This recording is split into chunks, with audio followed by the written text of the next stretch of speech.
Good afternoon.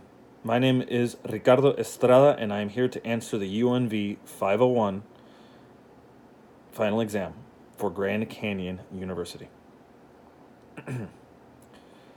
So, forgive me as I look up and around because I have the questions and the information that we're supposed to answer in front of me on the computer. So, let's start with number one, shall we? What dispositions do you possess that make you a successful educator? As far as dispositions, ethics, and morality go, I will put myself up against anybody else. It does not mean that I'll put myself up against anybody else in our field as far as effort or organization, and certainly not time management.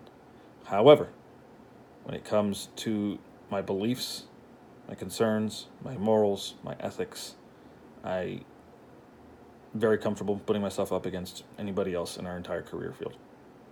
I have an unparalleled, dare I say, belief in my students and a dedication to them. There's two quantifiable ways that I could show this. I was teaching at Western High School for a number of years, and Western High School is a school that is lucky to go a semester without a student being killed due to gun violence. It is also a school in which it's not uncommon to see teachers wearing sweatpants or t-shirts to work, and it's not frowned upon or brought up by the admin. I would wear a suit and tie to work practically every day that wasn't a Friday, because then we wore our teacher shirts, the Western Warrior logo shirts. Students were not accustomed to having this level of respect shown to them, and that is the major reason that I did it, was because it demonstrated my commitment to them in a way that they were able to see and not just hear.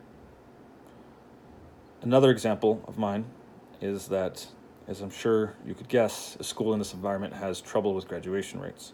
We were lucky if they were above 50% in a given year. However, when it came to my school, my students, in the last year that I was teaching at that school, I had a graduation rate of a 100%. It was not a mistake. 100%.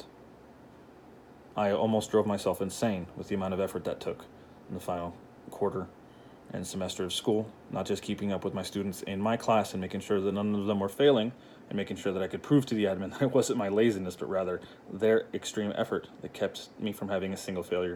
It was also a great deal of effort to make sure that all of my students were passing and keeping up in their other classes.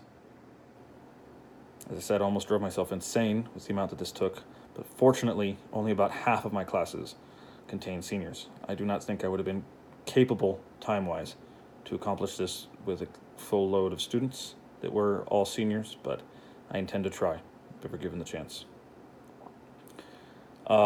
Second question is, what dispositions do you need to work on? Well, now that I have completely flattered myself, I should have an iota of humility.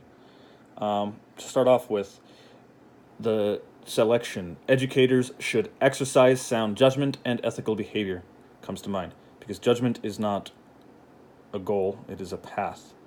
I have not had perfect judgment. I have had far better judgment than most, and I'm proud of that. However, I can always improve and continue to improve. And if I ever stop improving my judgment and my ethics, then that means that they have failed. It's a continual process. Likewise, the commitment to professional teaching and learning. I have not taken all the professional development classes that I could. I've certainly taken more than I need to. I do not have my PhD yet. I am currently working on my master's, as we all are in this program. However, I am 32, and I know far too many people who have already finished their PhDs, so I'm behind the ball on that. Number 3, what does a professional educator look like, and how do they behave? What standards guide their thinking and their actions? As I already mentioned, I would wear a suit every day to work, and that is not a necessity. That is just my choice and an example that I would set for my students. The way that I am dressed now, I find perfectly appropriate for any teacher, unless you're teaching auto shop, or if you're a gym teacher, or if you're teaching elementary school, you might need something with a little bit more wiggle room and comfort. And also, younger kids can't tell the difference anyway in what you're wearing. The parents can, however. What standards guide their thinking and actions? Morality, placing their students above them, believing in a higher power, be it a god or whatever, and having faith not only in that, but faith in that their students can accomplish and grow. In my case, a teacher my senior year of high school rescued me and got me on this path, and I intend to return the favor. Thank you.